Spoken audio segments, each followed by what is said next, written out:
Welcome to the Banker Lamp. Please enjoy the video.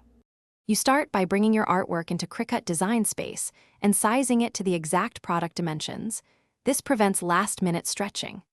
Once done, make sure the image is high resolution, 300 dpi, so colors remain sharp after transfer. You must mirror the design because sublimation prints reversed. Flip horizontal now. Then group and attach any layered elements so alignment stays intact during cutting or placement. This step saves time and avoids wasted blanks. You proceed to print, then cut. Select that option and enable bleed to preserve edge colors during transfer. This helps eliminate tiny white borders. Next, use your printer's color management or an ICC profile to match screen hues to sublimation inks. Accurate colors matter for branded or photo work. Once printed, set your Cricut to the correct material and blade depth for transfer paper. Then align registration marks carefully so the cutter reads them correctly. Misreads cause miscuts. You finish by preparing the heat press.